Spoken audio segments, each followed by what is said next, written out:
Yosan.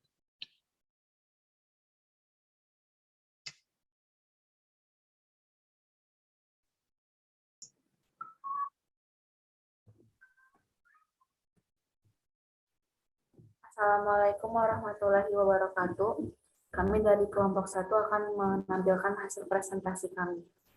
Yang beranggotakan Aulia Yukosafaro, Abdul Hakim Fauzi Nasution, Kiki Rizky Ramdhani, Raisandra Putri Mahendra, dan Restu Wilman Alfareza.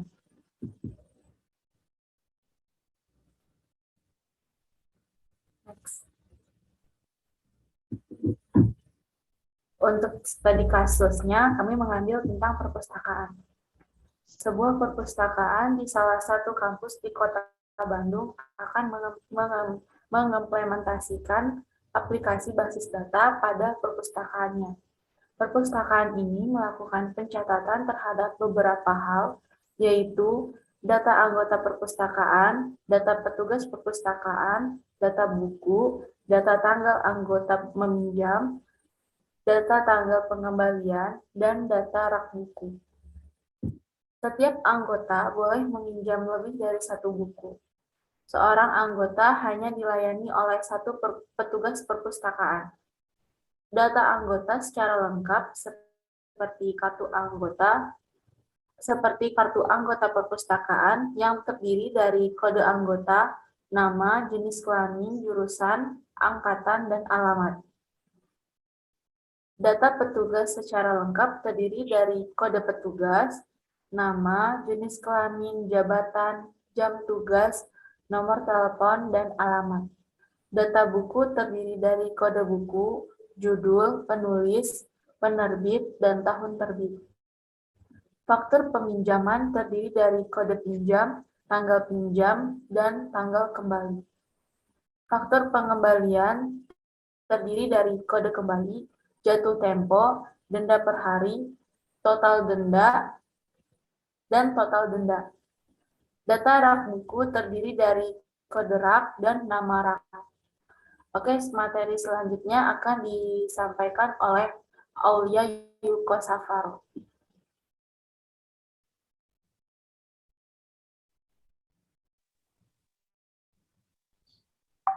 Baik, di sini saya akan memulai untuk membuat pemodelan logical data modeler dengan menggunakan Oracle SQL. Di sini sudah terlihat hasil akhir dan saya akan menjelaskan sedikit cara membuatnya. Yang pertama, kita klik New Entity untuk menambahkan entity. Setelah itu akan muncul, nah ini kotak dialog. Kemudian kita tulis nama entity-nya. Kode anggota. Maaf. Nah. Kemudian kita akan menambahkan atribut dengan mengklik tanda plus yang ada di situ. Atribut pertama yaitu kode anggota atau ID anggota.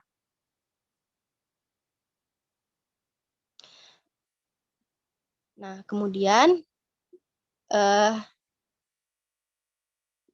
tipe datanya kita akan pilih char. Kemudian kita tambah size-nya. Dan kita akan klik primary UID-nya. Nah, primary UID ini simbolnya boleh dilihat dulu hasilnya.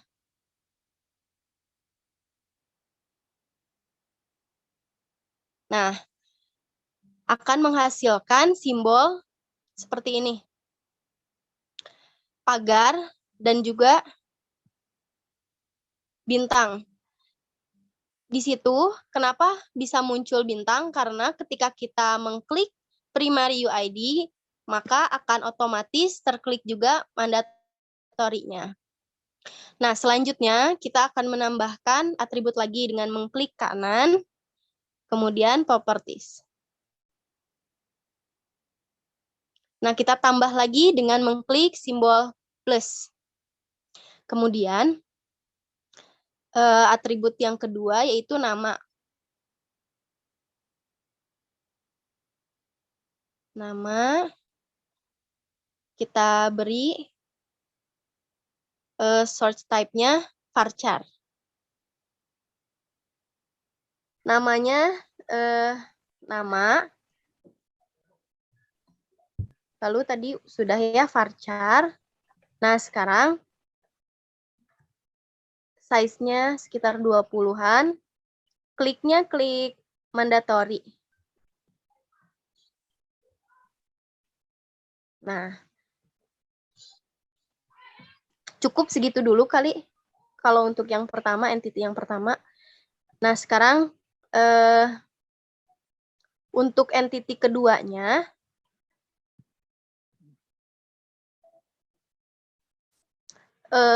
judulnya buku. Terus kita kasih atribut seperti biasa. Atribut yang pertama, kode buku.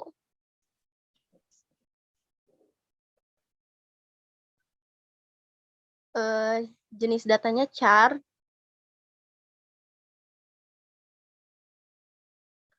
Terus kita klik primary UID.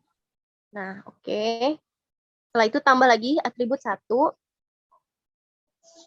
Judul.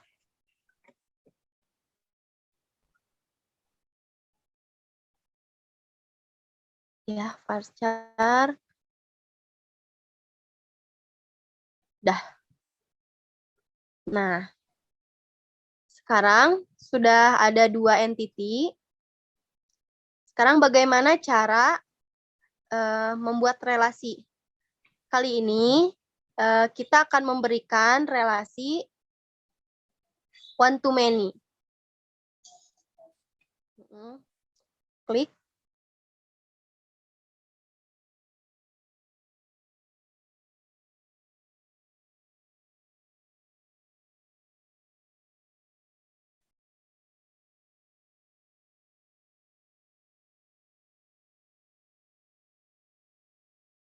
Nah, sudah.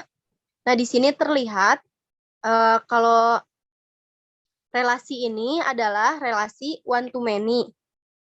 Yang artinya one to many ini memiliki kardinalitas 1 di kedua arah. Oh, maaf. One to many ini memiliki 1 ke banyak atau banyak ke 1 gitu. Cara-cara membuat entity dan juga relasi. Kemudian saya akan sedikit menjelaskan simbol-simbol yang ada di yang tadi. Boleh kembali. Simbol-simbol yang ada di data modeler sini. Nah, simbol pagar artinya UID primary. Kemudian jika ada lambang bintang itu saya nggak jelaskan aku masih. Ya Allah, astagfirullah. Aku masih itu tuh yang itu tuh. Langsung aja, jadi yang pagar primary key gitu aja udah. Nah, terus? Udah aja gitu. Tambahin ini tuh, namain relasi ini. Jadi kayak ini, anggota meminjam buku dipinjam sama anggota gitu. Oh, anggota meminjam buku meminjam anggota gitu. Dipinjam. Astagfirullah, ya Allah. Asa ngadeg-deg pisan. Ya, mulainya. Bentar. Jadi tinggal dijelasin aja kayak tadi. Jadi simbol pagar itu primary key. Ya. Terus untuk yang bintang itu apa sih, wajib gitu ya? Iya. Bersifat wajib kayak gitu ya? Wajib diisi kan? Bersifat wajib. dan juga relasinya ini one to many, yang artinya anggota meminjam buku dan buku dipinjam oleh anggota. Gitu.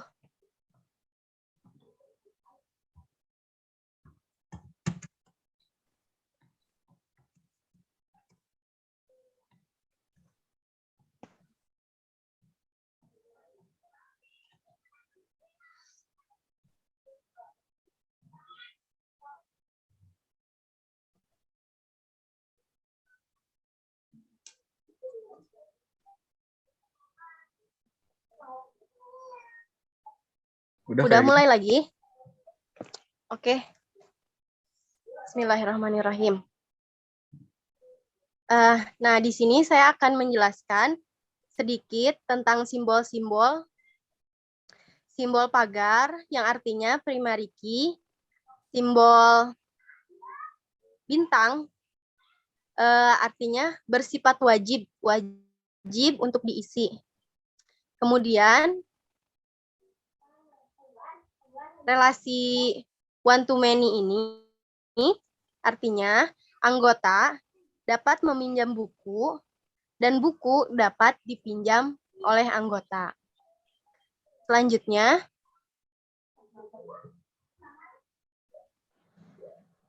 nah untuk pemodelan fisikal ini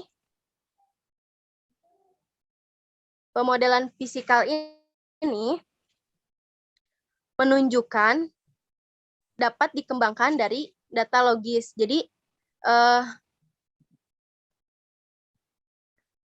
data ini dapat dikembangkan lagi. Seperti itu. Mungkin itu saja dari saya. Selanjutnya akan dilanjutkan oleh teman saya. Oke, materi berikutnya tentang proses membuat tabel, kolom, tipe data, serta relasi antar tabel. Yang pertama, kita membuat tabel anggota. Pertama-tama tipe datanya yaitu create table anggota.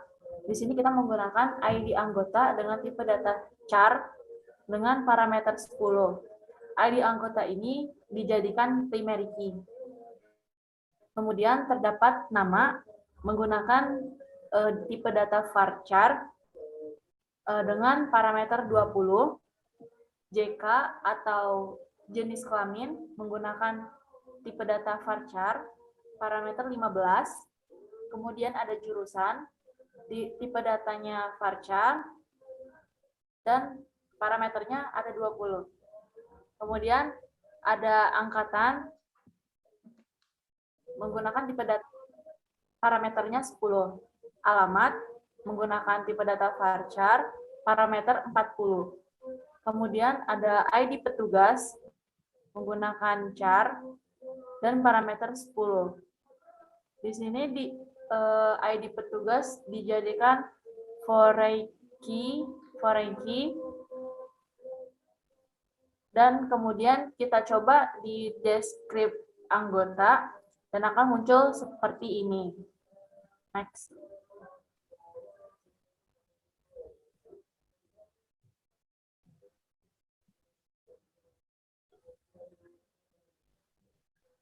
Kemudian ada petugas. Kita menggunakan create table petugas yang terdiri dari ID petugas menggunakan tipe data char, parameternya 10.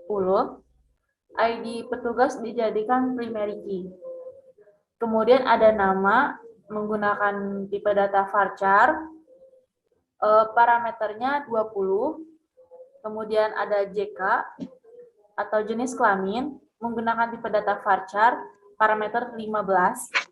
Kemudian ada jabatan menggunakan tipe data varchar, parameternya 20. Kemudian ada jam tugas, kemudian ada jam tugas, tipe datanya date.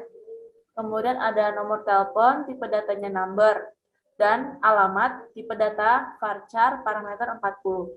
Jika di deskrip petugas, akan muncul tabel seperti ini. Next. Setelah itu, kita membuat tabel buku. masih tetap sama menggunakan create table.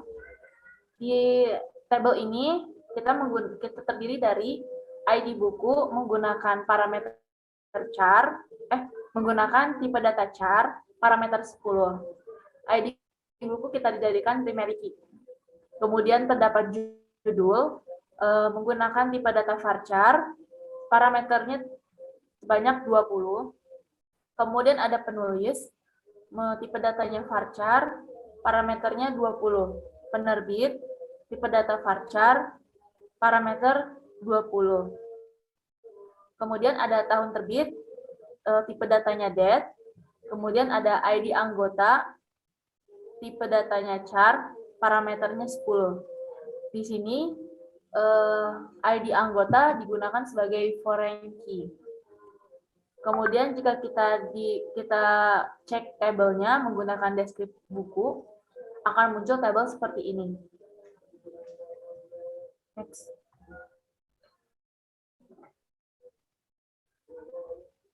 Selanjutnya ada peminjaman. Create table peminjaman terdiri dari ID peminjam menggunakan tipe data char parameter 10. ID peminjam kita jadikan primary key. Kemudian ada tanggal pinjam, tipe data date, tanggal kembali, tipe data date, ID anggota, tipe data char, parameter 10. Di tabel peminjam ini juga, ID anggota kita jadikan foreign key. Kemudian jika kita cek kembali tabelnya dengan menggunakan descript pinjaman, akan muncul seperti ini. Muncul tabel seperti di bawah ini. Next. Kemudian ada rak.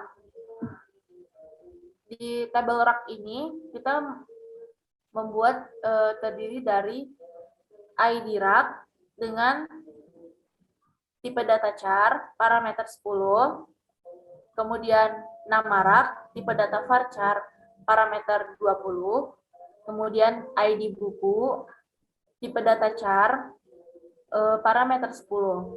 Di sini kita menggunakan foreign key pada ID buku. Dan kita cek kembali menggunakan descript rak, muncul tabel seperti yang di bawah ini. Next. Yang terakhir, ini kita membuat tabel pengembalian yang terdiri dari ID pengembalian menggunakan tipe data char parameter 10. ID pengembalian kita jadikan primary key. Kemudian tanggal kembali tipe data date, kemudian jatuh tempo tipe data date, kemudian denda tipe data number, kemudian ada total denda tipe data number, kemudian ada ID anggota tipe data char parameter 10. ID anggota kita jadikan foreign key kembali. Jika kita cek menggunakan deskrip pengembalian, tabel yang muncul akan seperti ini. Oke, materi selanjutnya akan disampaikan oleh rekan saya, Restu Wilman Alvareza.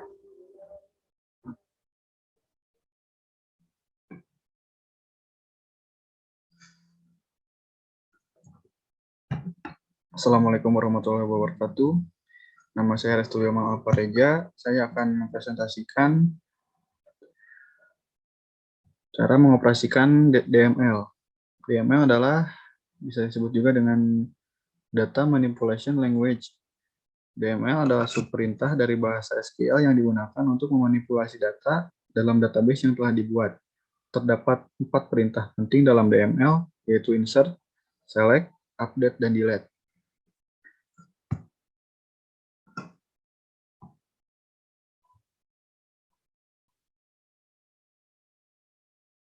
Pada kali ini saya akan memperagakan bagaimana cara memasukkan perintah insert ke dalam tabel, menambahkan data ke dalam tabel yang sudah dibuat. Saya sudah punya query-nya di sini. Contoh query-nya di seperti ini. Bisa kalian salin.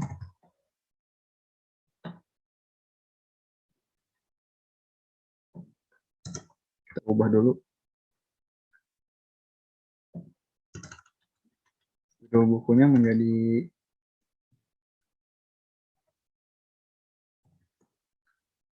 belajar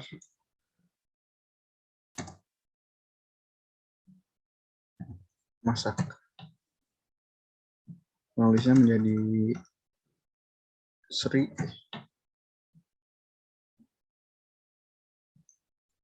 Terbitnya menjadi Gramedia. Tahun terbitnya menjadi 2008. Kita coba run.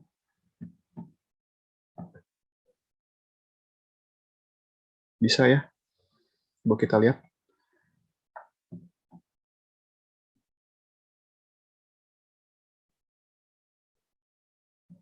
Bisa kita lihat di sini sudah tertambahkan ya. Ada kolom baru yaitu ID buku 3, belajar masak, penulis Sri, penerbit Gramedia, tahun terbit 2008. Kolom-kolom yang ini yang sebelumnya sudah saya tambahkan. Jadi saya punya masing-masing 3 kolom di dalam semua tabel. Seperti itu. Lalu saya akan memperagakan lagi cara pengoperasian perintah update.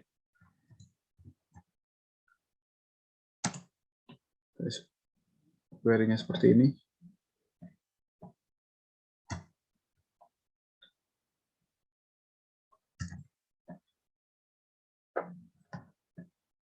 Saya akan mengubah atau memperbaharui buku dengan judul belajar masak menjadi judul belajar tajwid dengan perintah update.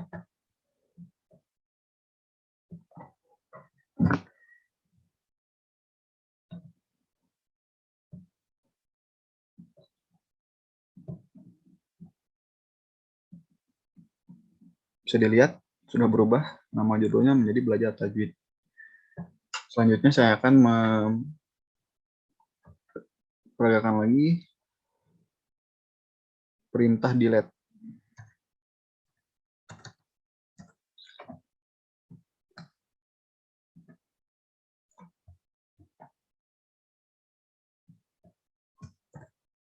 Query-nya seperti ini. Jadi seperti namanya delete, untuk menghapus saya akan menghapus kolom data dari ID buku nomor 3. Coba kita lihat.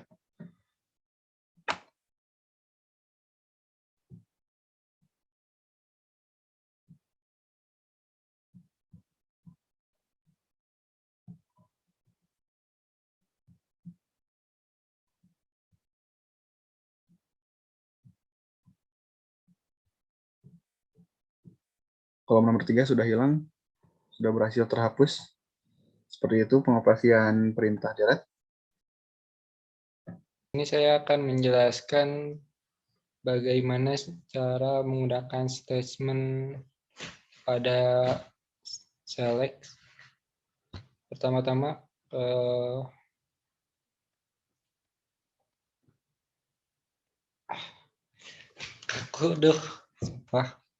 tapi ntar bisa kan? Bisa Kang, santai kan? Tadi saya banyak salah.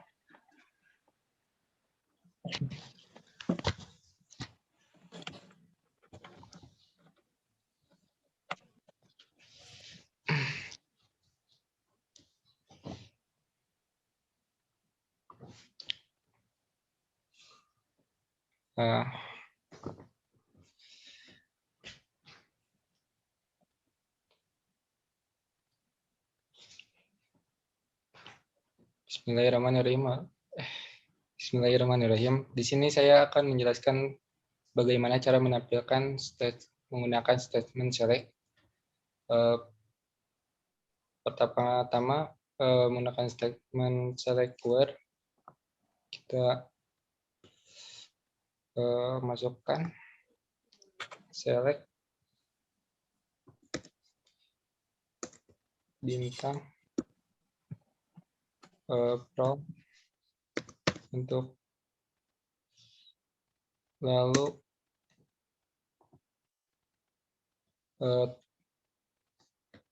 tabel yang akan kita panggil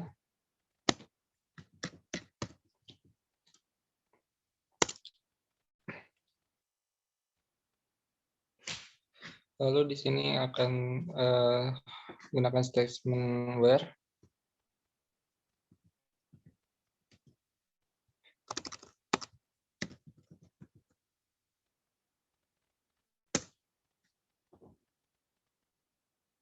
lalu untuk kolomnya misalkan jabatan lalu sama dengan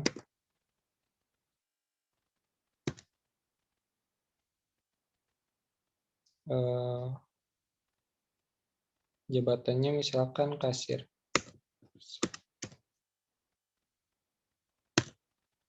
Tanda kutip 2.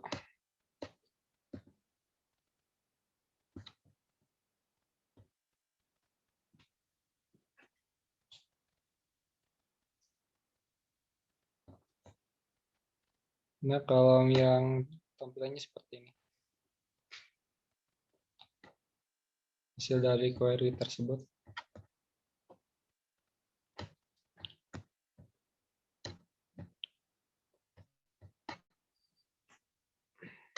Yang kedua, menggunakan statement order by.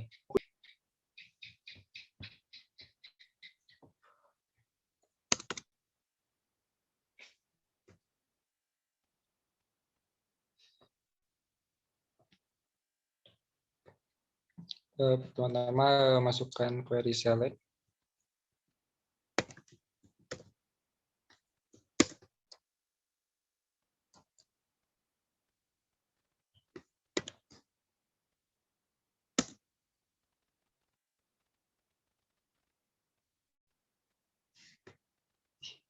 Tadi itu apa sih, Pok? Hilap deui. Petugas order by.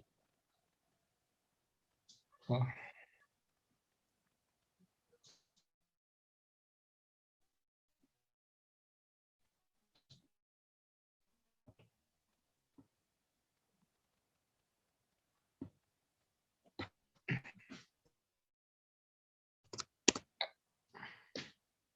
Yang kedua, menggunakan statement select order by untuk mengurutkan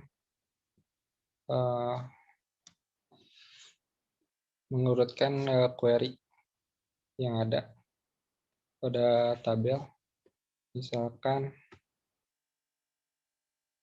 masukkan query select lalu bintang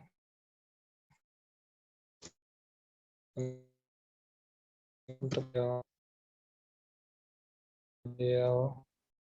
yang akan dipanggil tugas.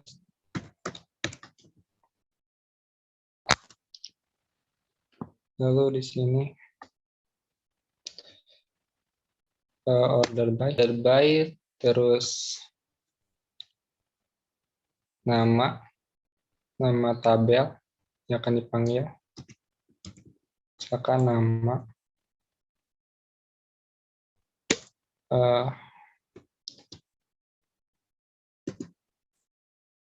untuk mengurutkan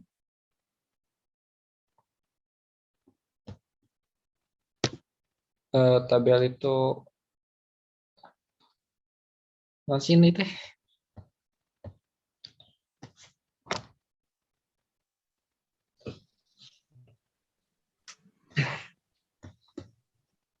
Untuk KSC untuk mengurutkan urutan naik secobaran.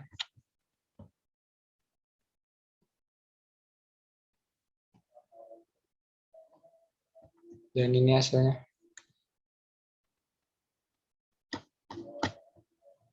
Yang kedua ada DS.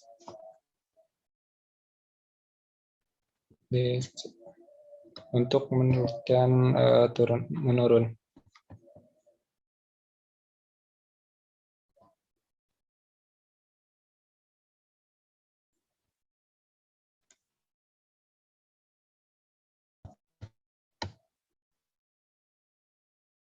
Ya.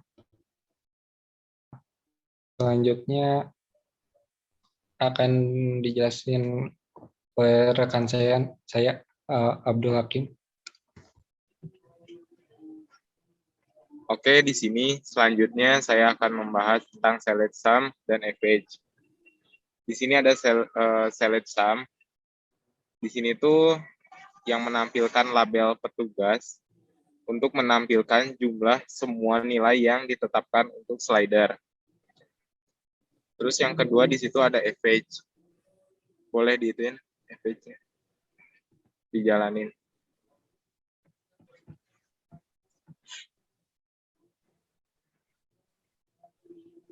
Nah, yang average yaitu fungsinya itu untuk apa itu? Label fungsinya itu untuk menampilkan rata-rata semua nilai yang ditetapkan untuk slider.